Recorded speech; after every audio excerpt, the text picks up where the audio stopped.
Good morning. Good morning.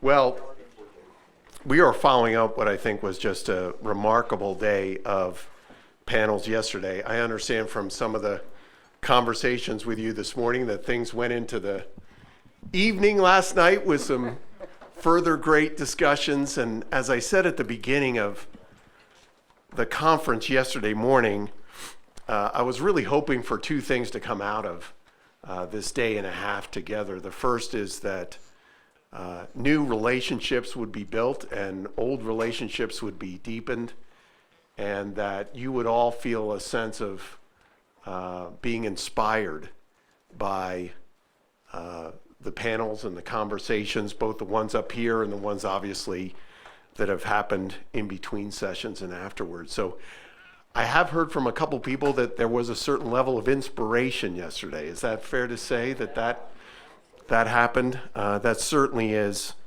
a big part of why we organized this event and the work that we're doing at the policy school.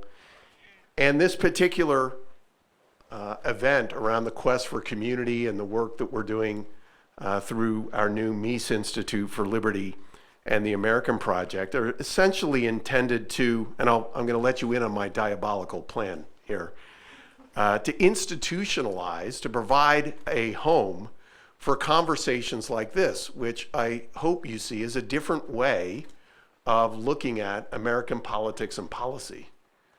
I don't know how many policy schools are going to be discussing the importance of faith-based institutions in working on a variety of policy issues at the local level. I don't know how many policy programs are discussing the issue of loneliness and why, and connecting it to these broader themes around community-driven policy and politics.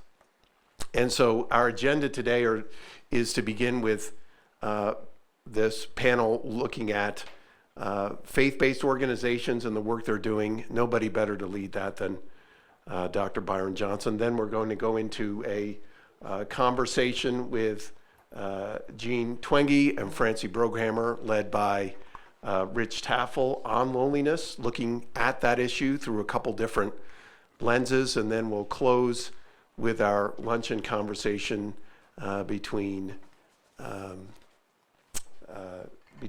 me and Grace Olmstead, which one of the reasons I was so glad for Grace to be here, just as a way of prepping that, is one of the ways this thread of conversations can be dismissed in our broader culture is that it's seen as just a nostalgic hearkening back to a period of white picket fences and maybe, dare I say, just white people.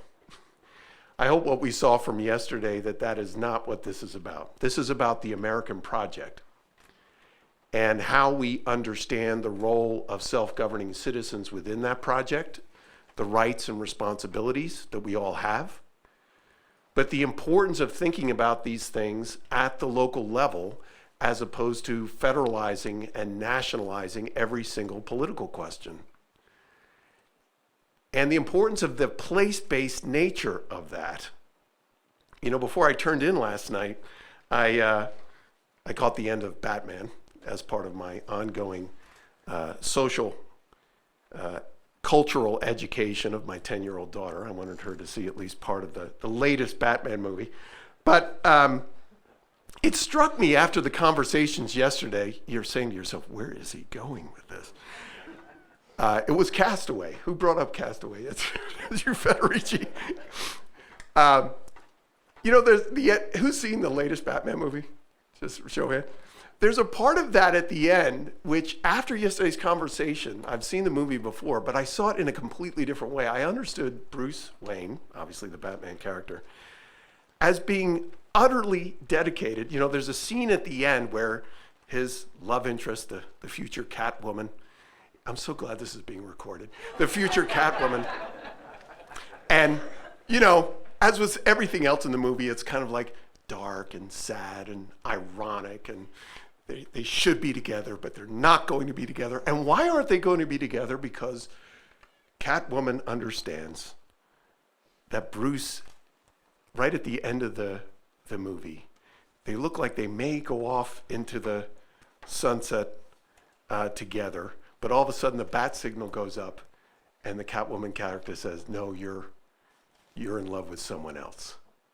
And essentially what the movie was saying was that Bruce Wayne was dedicated to Gotham. He was there to defend that place. Even at the expense of relationships and maybe a nicer life, he knew he was, as they were talking about, going into a place where he was going to have to continue to make sacrifices for the good of that place. And I don't think I would have looked at that end of the movie the same way had I not experienced the series of conversations that we had here yesterday. And I know it kind of sounds trite in some ways, but I do fundamentally believe that this is a different way of thinking about policy and politics. It's a different way of understanding our culture. One that places responsibility on us, calls us to a certain set of civic virtues that are then to be actually practiced in the policy and politics of the communities where we're called to live. And we're going to see that again through the conversations that we're going to have here this morning. But I wanted you to know that as an institution, as a policy school, this is what we're committed to. And the meeting that we're convening here today is just one. I wanted you to know this, if this is some of your first time here, that this is a series of conversations. We want you to know that you have a home here, that you have a community here. And whether it's here in Malibu, or at our place in Washington, D.C., or visiting you someplace else to join you in having a conversation, I hope a number of business cards are being exchanged in relation. I've heard some things that happened last night about saying, yeah, we're having this person out to my place and this person is coming out to, speak at an event that we're going to organize, that this really is seen, that we want to be a hub and a generator of this movement because this country needs this. So I wanted to just draw one quotation because I was thinking about this, the ways that this communitarian movement can sometimes be dismissed as this longing for some bygone era. And Jeff Paulette mentioned this theme yesterday, and that Robert Nisbet, again, his book Quest for Community is what we've used to title this event. He was very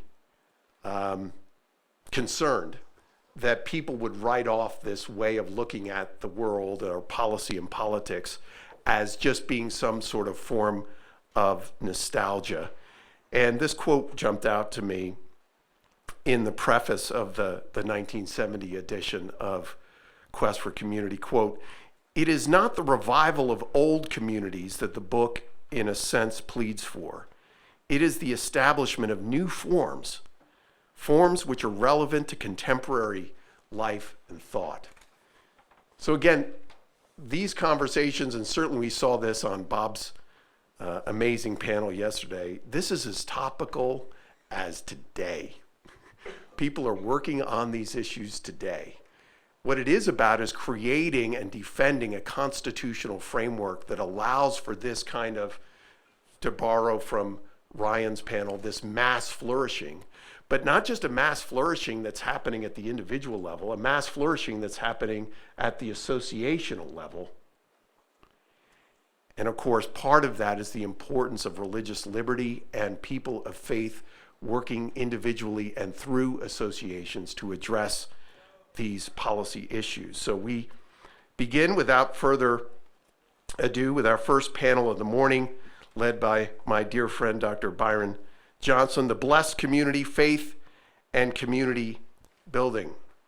Dr. Johnson, I'm delighted to say, is our distinguished visiting professor of religious studies and the common good here at the Policy School. He is also a distinguished professor of social sciences. And before we enter into this first panel, I do want to note. He probably is not going to be happy that I note this, but we are joined by the president of Pepperdine University today, and Jim Gash. So please join me in thanking him for being here. It was a relationship between President Gash and Dr. Johnson which brought him here to the policy school, and the broader work that we're doing through an institute that the two of them are co-leading on this very issue about how people of faith are engaging in the life and flourishing of their communities. So Byron? I can't tell you how excited I am to be here. I have fallen in love with Pepperdine. And it's not just that view. I'm inspired every time I'm on this campus. There's clearly something different about Pepperdine. And so it's my great joy to be here just to facilitate this conversation. I'm also inspired by people like you in the room today. And so I've spent the better part of 30 years trying to study organizations like the ones we're going to be hearing from. How can we find out what magic sauce these groups are using to transform our communities? And I remember talking to Pete, and I'm just so excited, Pete, to be affiliated with public policy and to be affiliated with this new center that Jim and I are giving leadership. And when you see Visitor down there, you're thinking, oh, okay, so he's going to be hanging around a little bit for a year. We have a lot of plots.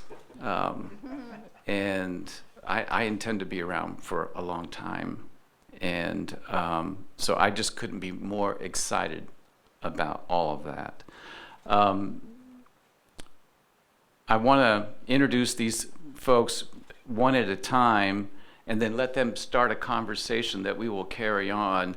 And I remember saying to Pete, have you thought about maybe inviting this person? They're coming.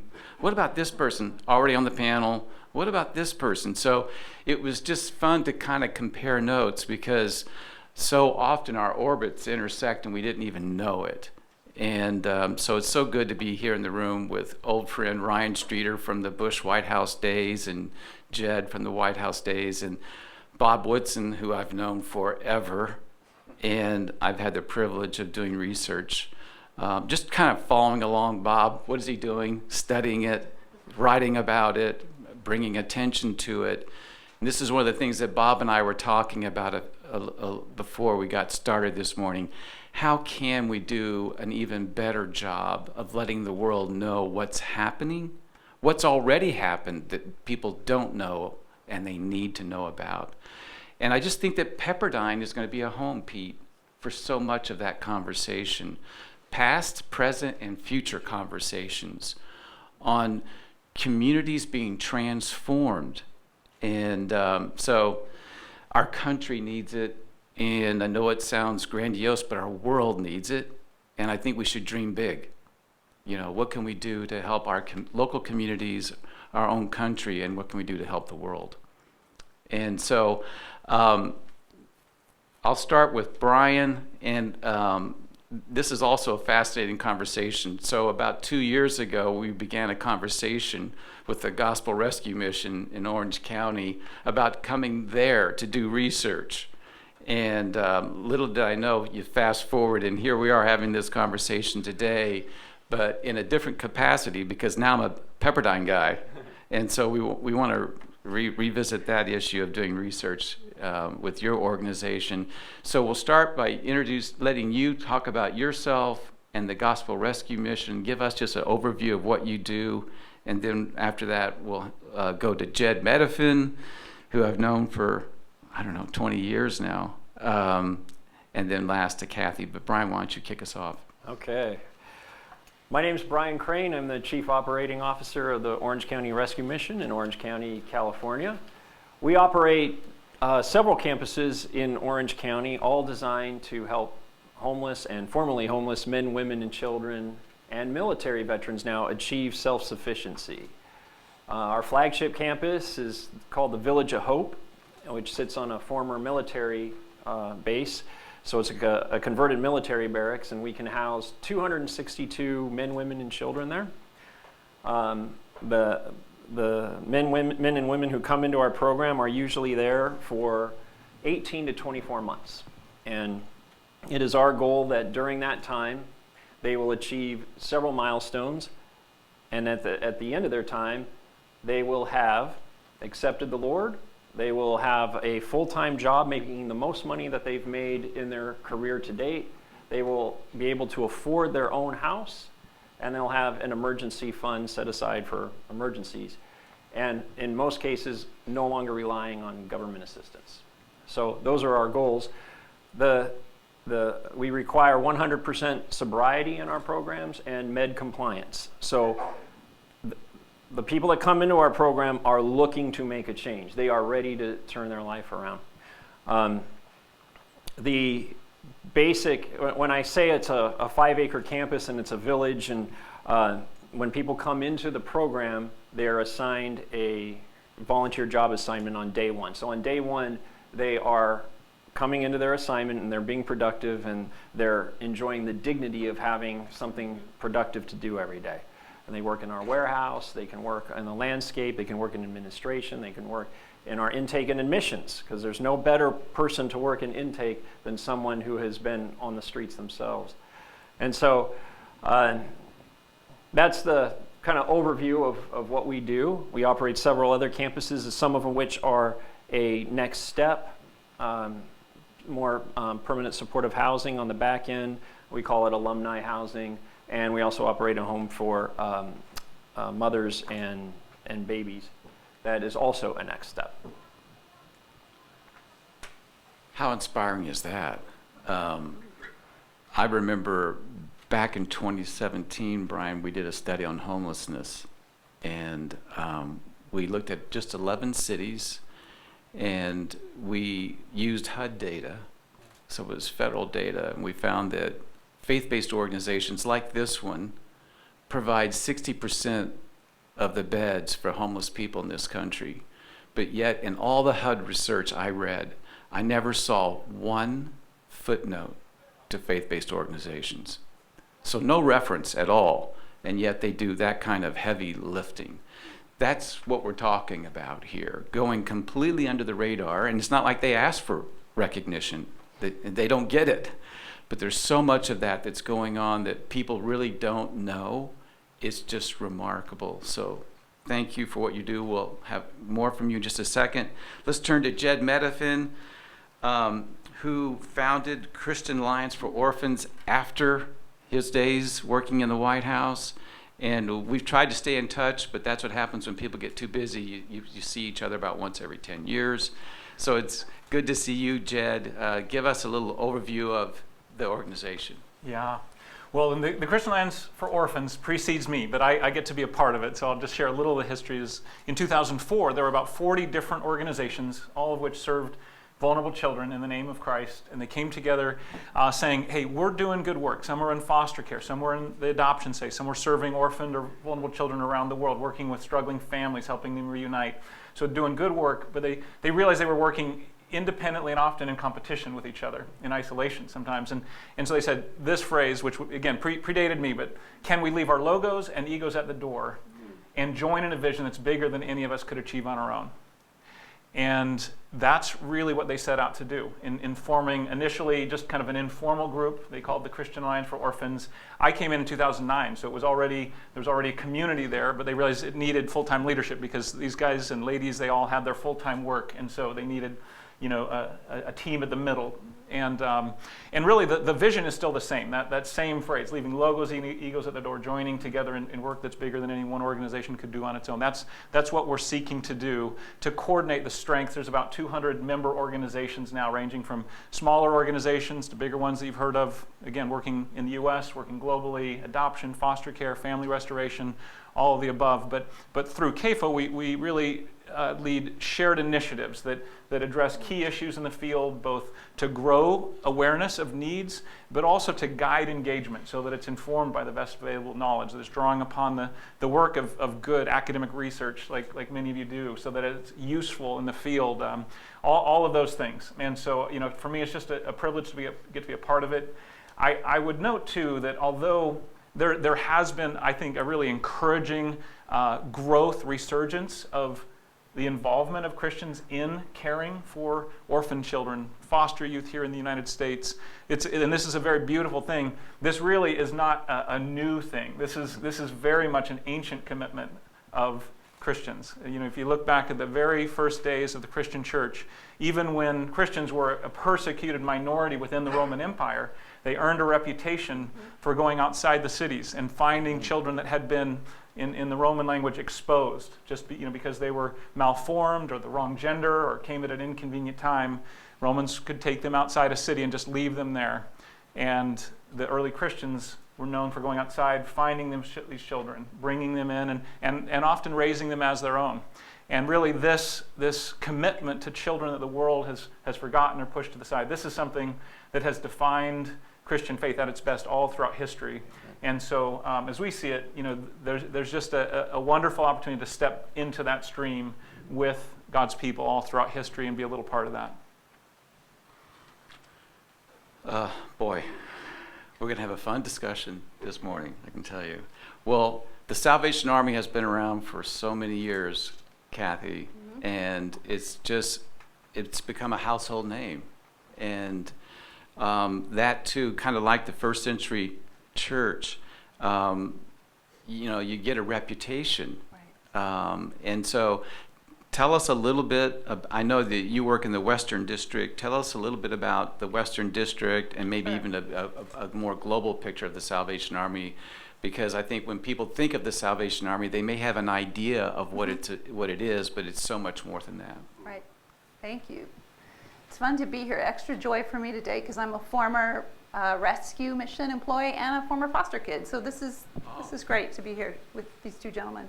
The Salvation Army is a lot more than the kettles in the thrift stores. That's what most people know. I almost wore my red shoes today that I bought at Nordstrom, and the man working in the shoe department said, "Oh, you can wear these when you ring the bell." Okay, you might, we're a lot more than that, and the best way to understand the Salvation Army is that though we are in 130 plus countries around the globe and started in 1865, we are different in every community based on the needs of that community. We don't have cookie cutter programs. You don't open a Salvation Army in Burbank, California and do exactly what they're doing in Glendale, because the needs and the problems that you want to solve are different. And so it's basically a network of worshiping communities that have very grassroots programs to help people stabilize and find support and find Jesus, we hope. But typically, the larger institutions of the Salvation Army have grown out of something very small and grassroots. So the Salvation Army's Bell Shelter, which is the largest shelter west of the Mississippi, it's in the city of Bell, was started by a small worshiping community in a nearby town because the need was there. So that's really how the Salvation Army typically works, is it starts with the worshiping communities and the work that they do to address the need they see with their own eyes, and then it grows from there. And so the Western Territory is headquartered in Rancho Palos Verdes. I know it doesn't make sense to me either, but it's a beautiful place, but we get to see a similar view. Don't mind. And we provide basically the business services for all of those units out there doing the grassroots work. And as I said, they're all doing something a little different based on who they care for.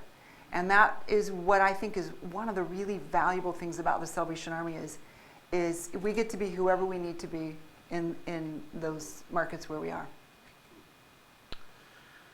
Wow. There's so many questions that I think might be good. And I know we're going to have a conversation, Pete. So whenever any of you thinks that you have a question, just raise your hand, okay? We're not going to have this set up where we have this conversation and then you join in a few minutes. Just whenever you have something, just jump right in. But I guess maybe one of the things I would love for you to talk about, since we're talking about communities, I'd like for you to talk about how the local community interacts with your organization, and also how the faith community interacts with your organization, particularly local congregations. You want to start, Brian? Sure, yeah. So the Rescue Mission is, we like to put ourselves out there as we can be the resource for your church to minister to homeless men, women, and kids in your community. That most churches don't have the capability of effectively ministering to someone. Someone may come to the gate and they need a meal or a bus pass or something, but we want to be that partner that you can confidently refer people to, that we're going to hold similar values and we're going to do everything we can to help that person. So there are a few big churches in our area that, really maybe two, that have, plus the Salvation Army, that have the means to do that. But there are hundreds, if not thousands, of churches who need that resource. So in addition to doing outreach, not just on the streets to people that we may minister to, but to churches, we also are a really positive volunteer opportunity for local churches, and that's how we get to know the Christian community nearby. So in any given week, we would probably have 10 different churches volunteer in some capacity on our campuses. They may serve a dinner on Saturday night, or they may lead worship in our chapel service. They may babysit the kids when the parents are at Celebrate Recovery on Friday night. So we put forth probably 50 different volunteer opportunities to get churches engaged. And churches love that because a lot of times people want to serve and they don't know where to go. And maybe they're going to, so what ends up happening, they become an usher on Sunday morning and they're not really using their full capabilities and it gets kind of boring. And so people want to go where the hurt is and where they can be effective. And so whether they go out with our outreach team to homeless hotspots and serve a hot chili dinner to someone, or they come onto our campus, we provide a lot of opportunities for that. Beautiful, beautiful. Jed? Yeah, I'll share a little story. So about 7 years ago, before we moved back to Washington, D.C., we were living in Central California here, up north, not quite as lovely as this, but still my roots are and love it. And there was a boy, 4-year-old, brought into the child protective system of that area. His name was Aiden. He was 4 years old, but he could hardly walk. I mean, almost like a toddler. And not only could he not express himself with words, but even as the social workers were interviewing him, they had a sense that he couldn't even understand what they were saying to him. And so initially they assumed that they concluded he had a severe form of autism. But as they dug deeper and got more of the story, they realized there was actually a different reason that Aiden was the way he was at that point. That he had been left alone in a room, almost completely by himself for just about every day of his 4 years of life. And he wasn't abused in the sense of something bad happening to him, but it was the absence of the good that should have happened with him, for him, that left him so withered in every respect of his body and mind. And it really, that and countless other stories and data we could discuss just really emphasize the reality that we as humans were made for relationship. And and attachment theory and lots of great research show, when a human, especially in the early days of life, find that connection, even if a lot of the other things are wrong, they can survive. They're resilient. But when that's missing, they wither.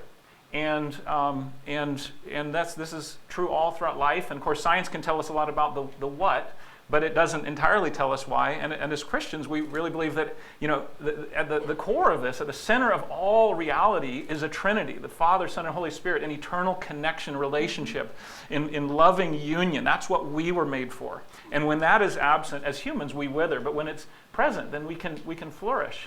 And I know that's so much of what we're talking about. The panel yesterday, Bob and each of you that shared such beautiful things, you were really fundamentally talking about relationship as it was intended to be, and that being the substrata that enables all the other forms of human flourishing. And so that's what we really see when it comes to child welfare in particular.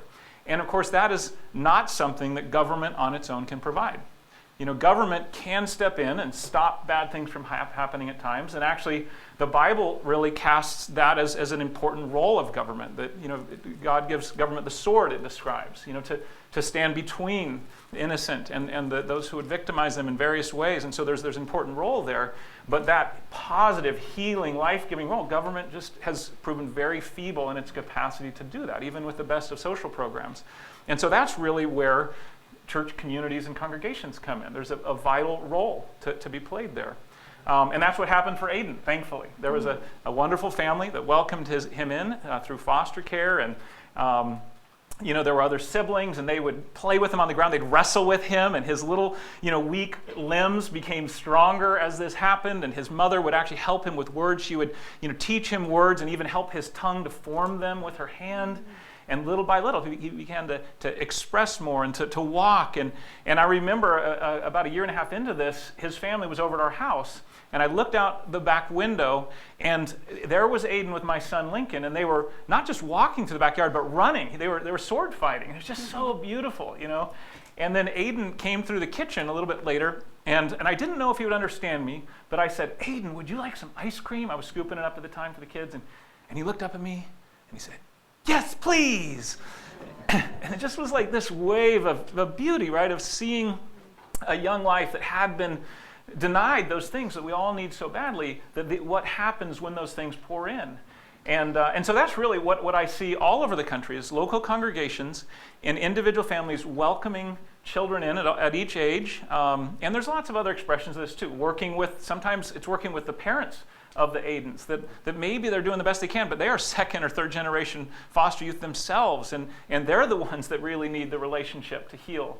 And so it's a two-part or three-part expression, but critical to this, and this is something maybe we can explore a little bit further on, but is just that it's not solely that one family that's wrapping around the Aiden or Aiden's parents. It has to be the entire church community, because it can be just very, very difficult.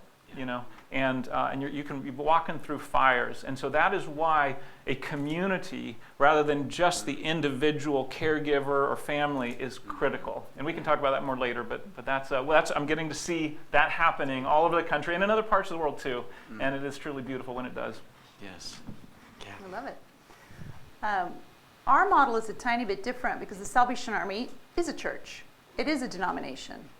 So a lot of the work that gets done in those communities is done by the people who are worshiping in the local Salvation Army unit. And one of the best examples, not as good as Aiden, but it's pretty good. The Salvation Army's drug and alcohol centers, which are funded by the sale of things you donate to our thrift stores, those men and women have a lot of problems to solve. And so one of the beautiful things we see in the Salvation Army churches is that they're invited to the local worshiping community. They attend on Sundays.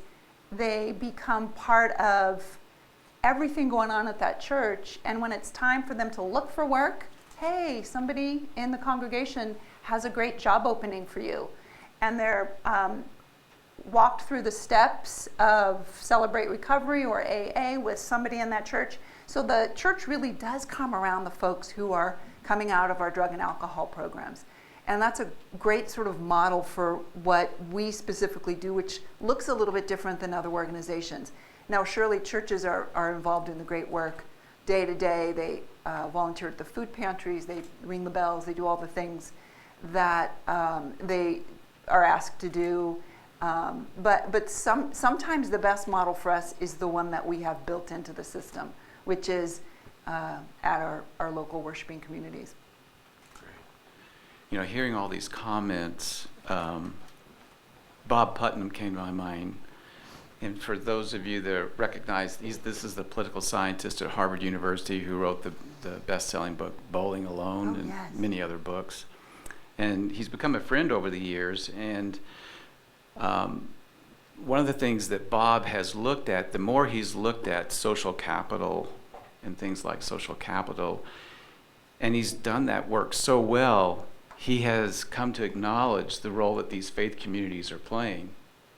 And it's Bob Putnam himself who has said that fully 50% of all social capital is spiritual capital, and it's found within congregations all across the country. And I think that's exactly what you're hearing here. With that, I still think there's a sense in which everyday people that operate outside the sphere of the Christian community, they have ideas of what these organizations are about. They hear about the Salvation Army, they may have heard of rescue missions, but they have an idea in their own mind that these are people, okay, they're all Christians, and they stay isolated. They don't work with people very well, you know. But anytime I've talked to people that do the kind of work that you do, what you find out, or if you go to any city and talk to the mayor, mayors know what's going on in their cities, and you find that these organizations don't just work with other Christians. They work with the community, secular and faith-based alike. So I'd like for each of you to talk about, as a faith-based organization, how do you see your role playing out working in a very secular world, realizing that you need partnerships of all kinds, no matter what people may assume about you? Right. That's a great question. So our philosophy, well, you guys all know, in the realm of homelessness, the solution seems to be housing. We need more housing. And our philosophy at the Rescue Mission is that housing is part of the problem, but it's downstream from a host of other problems: drug addiction, mental illness, broken families, human trafficking. And if we don't address those issues, then we're not truly helping people. And if the Lord calls us to help people out of their physical poverty, well, we also need to help them out of their spiritual poverty, their loneliness, their despair, their isolation. And just putting someone in a house isn't going to solve that.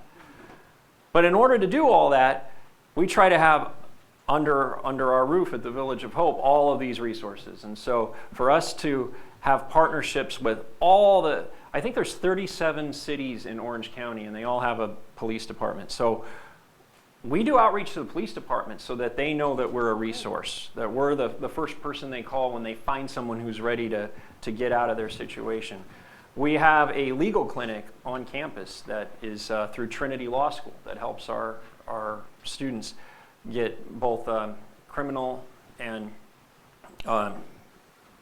what's the other one? Criminal and civil cases wrapped up. A lot of people come with the civil cases because they have a divorce or something that they're trying. It's not just criminal cases.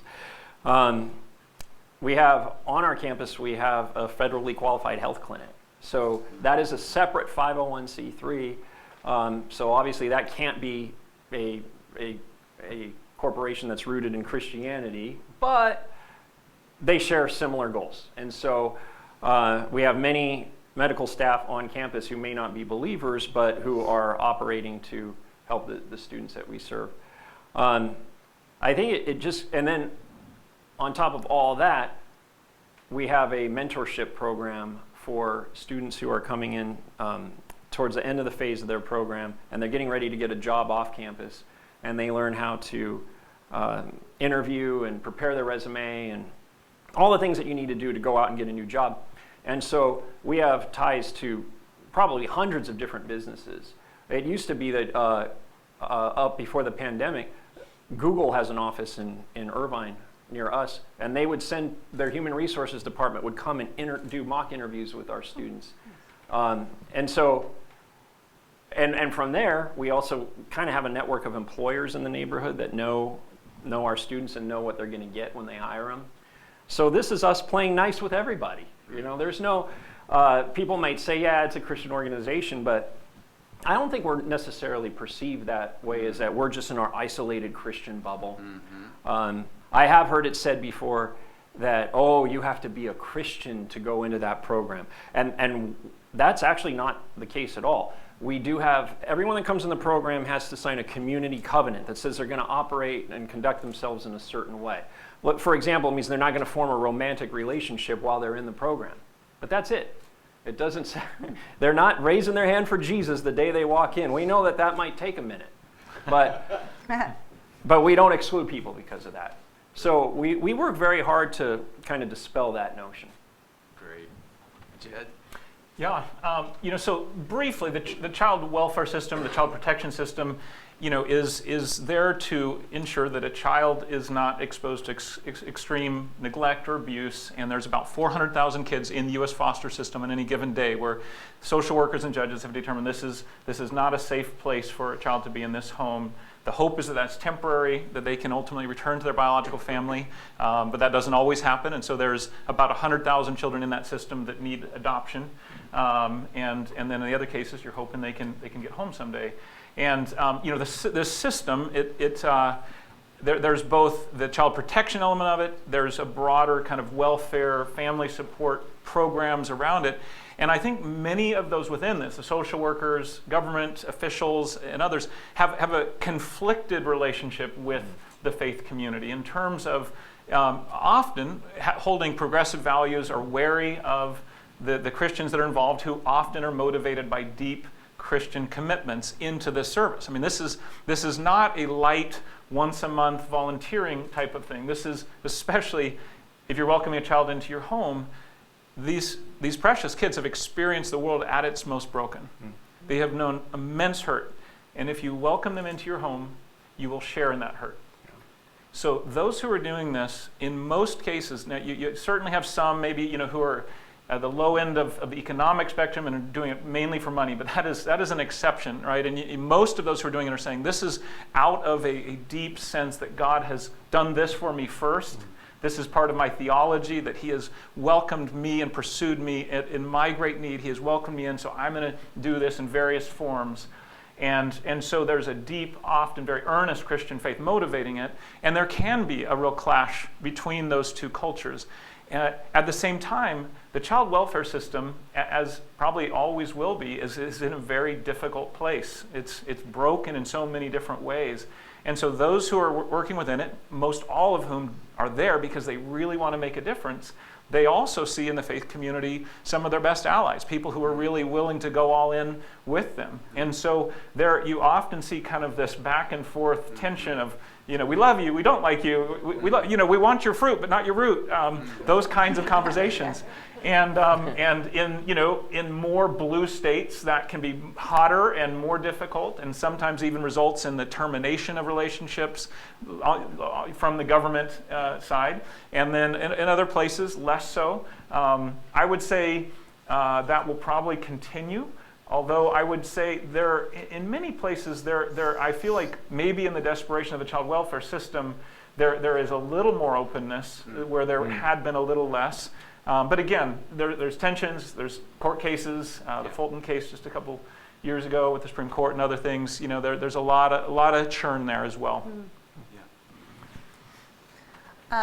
It certainly helps to be sort of a name brand charity, or as you said, Byron, sort of household word. So we have partnerships that run the gamut. I mean, during a disaster, for example, UPS and FedEx will take anything we need anywhere we need it taken, which is wonderful. And even during the Christmas holidays, when you see the bell ringers out in front of markets and other retailers, it's because they've said, gosh, we want to be the embodiment of that organization that cares for our neighbors who are struggling. So that's why we say yes. That's what we hear it every year. Well, we want to always say yes to you guys because we know that this money stays local and helps somebody who's hungry today, helps put a roof over somebody's head who's homeless today. So we do have that advantage of being sort of a name brand. But as you mentioned earlier, though the footnote wasn't very kind to us, the truth is government doesn't have a homeless shelter. They don't have a homeless shelter. They give us money to run homeless shelters. And during colder weather, they may open a cold and wet weather shelter that they say is theirs, but he's running it or we're running it. That's how it works. And so we take government money. And back in the old days when I worked for the rescue mission, that was one of the things I loved about it because I was gung-ho to work for an organization that didn't take government money. And I still love that. But I work for an organization now that takes government money. And I've figured out that that's okay too. because the government doesn't have a homeless shelter. They have no way to solve this problem without us, without all of us, Yeah. right? And so we have a very good system for taking government money and not using it, to proselytize, which is, of course, the requirement. So we realized that all these organizations, including the government, large corporations, smaller ones on the local level, they want to do good, or they want to be seen doing good. And one of the ways you do that is to link arms with somebody like us who has a name brand. And thank God we're doing good work. Yeah. Good work that's still trusted and valuable in all these communities. Did you have a question? Comment? I did. Yes, Bob. Curious about how your work has been influenced by the demands of the woke culture. Certainly, often children are treated like a commodity. That I believe that children have a right to parents. Parents don't have a right to have children. And Illinois, and I think it was Massachusetts, shut down Catholics on the issue of placing adopted babies Yeah. Yeah. and, Yeah. and some have pushed back. I wonder how this whole issue has affected your work. Yes.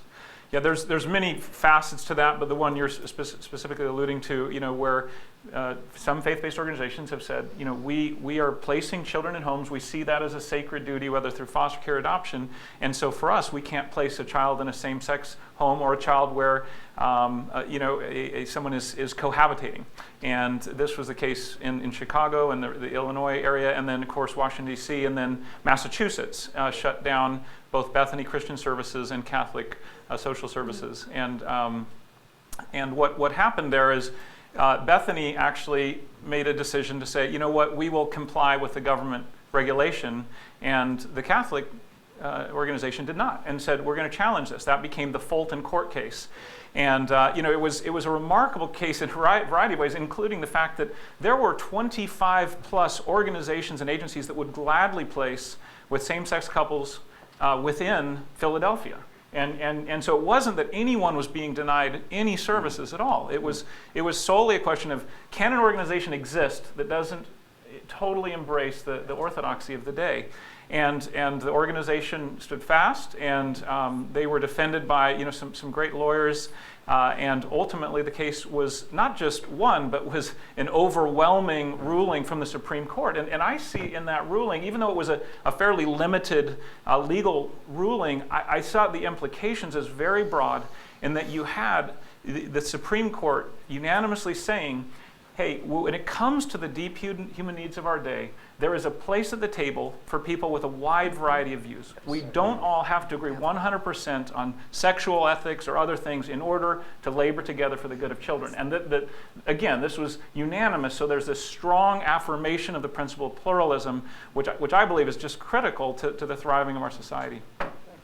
Great question, Bob. And so feel free to jump in at any point now with questions that you might have for our panelists. Yes, in the back.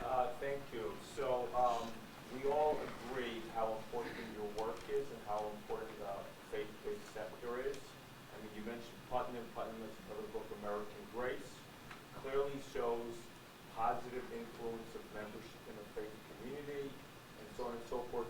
Is there one policy from the government side that if it was changed would help you do your work? What is the one thing where this is a public policy school? I know that means more than government, but what is the one thing you would like to see government change that would make your work easier, more successful, either from any or all of you? I'll go. Go, Brian. I won't get on my soapbox either. I'll make it concise. So in Orange County in the last few years, the government has now put up all of these emergency shelters. And they're low barrier shelters. So anybody can come in and there's no background checks. The thing that we see, this notion of harm reduction, which is pushed down on all of these government-run shelters. Harm reduction is a movement to take the stigma away from illegal drug use. So it's not just a matter of turning a blind eye to drug use. It's actually in a way championing it. It's where you go to a shelter and they have an RN on hand to make sure that if someone ODs that they get taken care of before they die. It's so that they hand out needles at the local shelter. It's so that they even teach classes on how to ingest heroin in ways that I won't get into that don't leave track marks. So if you're ministering to people who and anecdotally, we know that 67% of the people that come to our door profess to have a struggle with drug and alcohol abuse. That's just the ones who say it up front when they come in, 67%. So if there is a host of shelters out there that are enabling drug and alcohol use, it's keeping people where they're at. It's keeping people where they can't turn the corner and make a decision well, they can, but it's a lot more difficult when the government is literally giving you needles to be able to use heroin. So it may not be a policy, but it's a philosophy that gets crammed down from the top that harm reduction is something to be championed in the municipal shelters. And so what we see, and this happened during COVID too, when that was on an even grander scale, when they were opening the so-called COVID hotels and people were living in hotel rooms for 9 months, people don't have a motivation to turn around. We say that people sometimes, a lot of times, have to hit rock bottom before they decide to turn their life around. They have to get to the point where their own mother won't pick up the phone anymore because they've stolen from her and lied to her, whatever it is.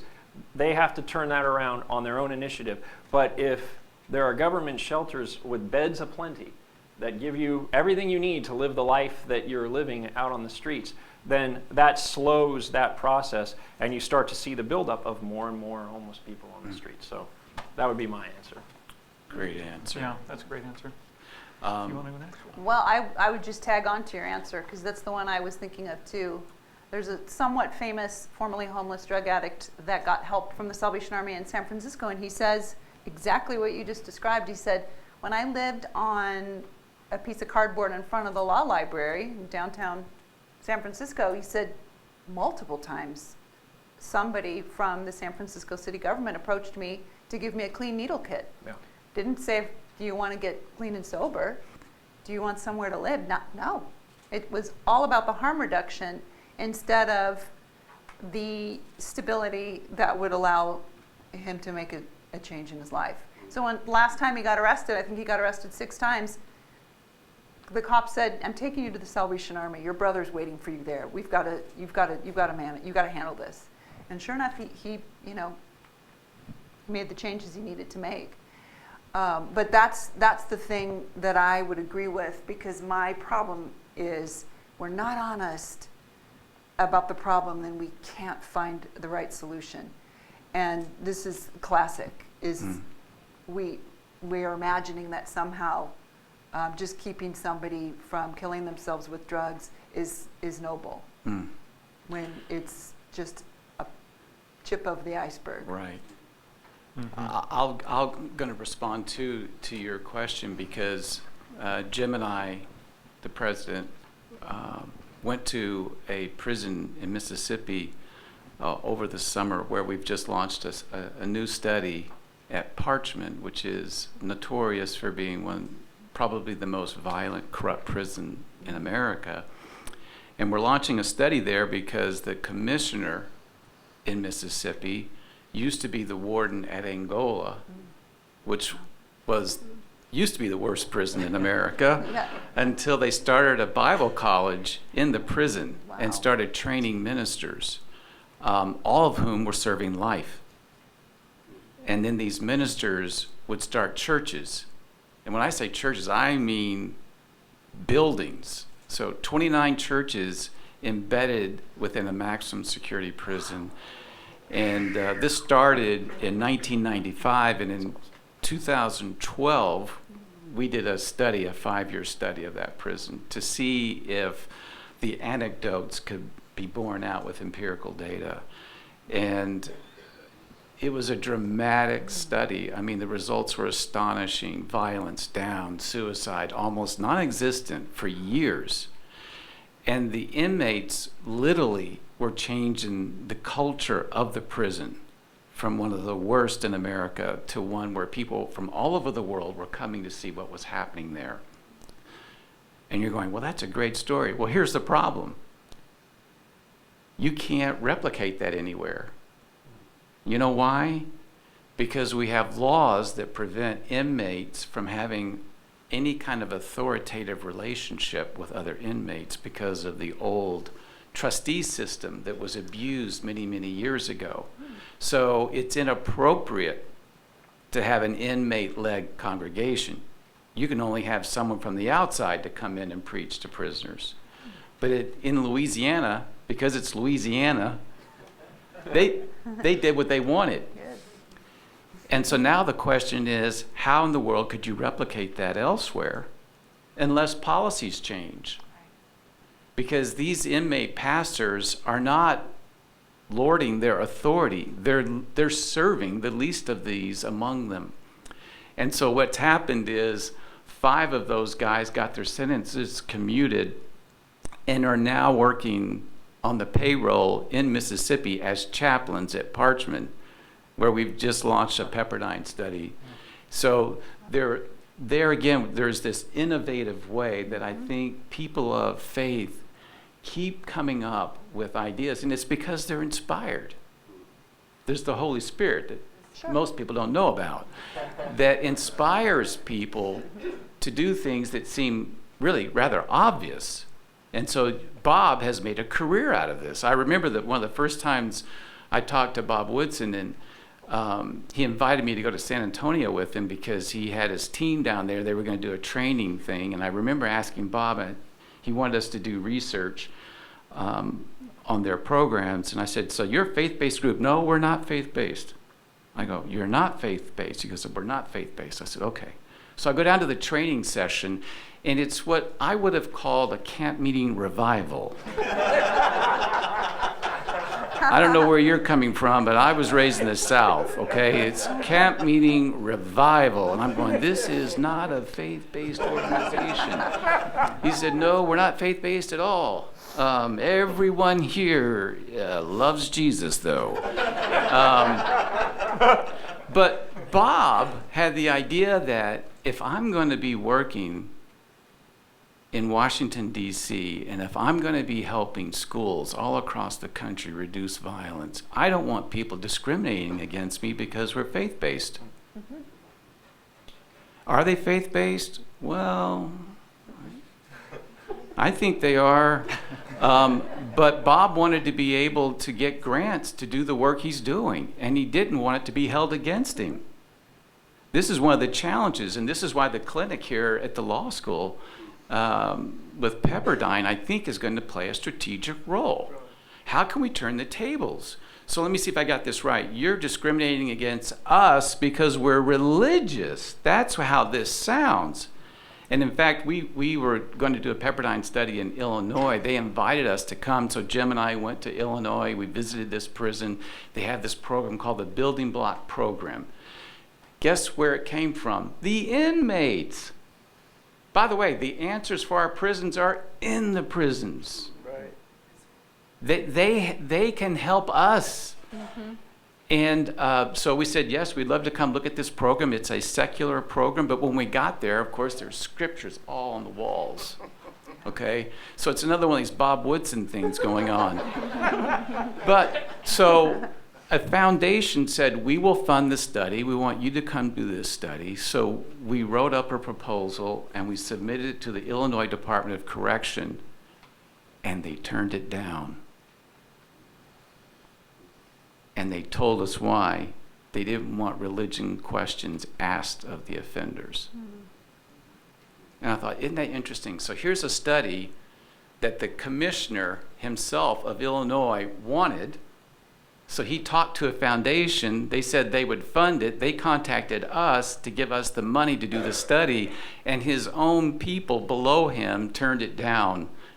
So, I mean, there, again, you could argue that that too should probably result in a lawsuit, because they literally told us in writing and on the phone why they were turning down the study.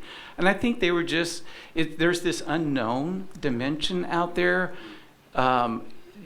Were they worried that the magic ingredient was in fact faith for many of those inmates? I don't know. We're not going to be able to do the study. At least we're not going to be able to do it now. Like Moses, you got to hide the baby.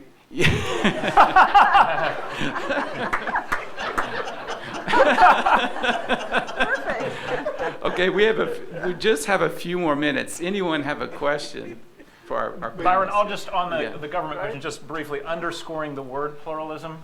And, Yeah. and and not just a tepid lowest common denominator pluralism that's like, let's get people who claim a faith, but it's the most tepid form of that faith together. No, like you're talking about a robust pluralism. Yeah. It's, finding people who are passionate about their faith, and it's motivating them to service.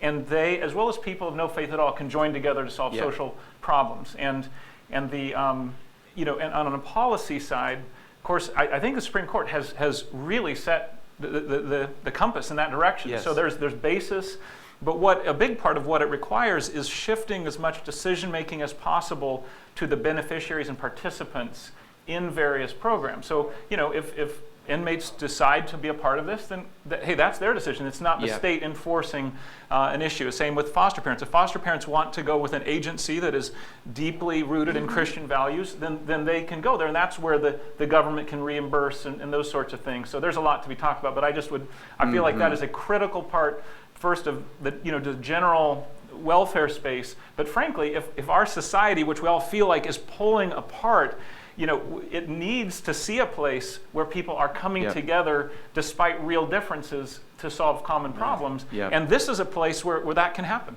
Yeah, beautiful. I think there was a question coming from over here. Was there? Anybody else? We have got 2 minutes left. Can I mention Yes. one thing that maybe we'll see if you agree with me on this one? Another policy issue that I think has kind of tied our hands a little bit is this notion that housing first works for everybody. It does work for some people, but it doesn't work for everybody. But that's what funders want to give to, Yeah. and it has really, it's been a problem because it doesn't solve everybody's problem. And if we're looking for pluralism in every possible way, right? People involved in the great work, we have to remember that the people we're serving are different too. Yeah. They come from different places, have different problems, and need different solutions. And housing first, it has worked for some people, Right.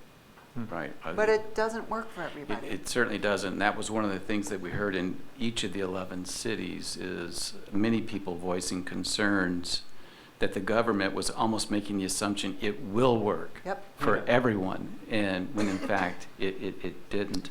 The last thing I'll say as we get ready to close this up, we social scientists have this term we like to use, the counterfactual.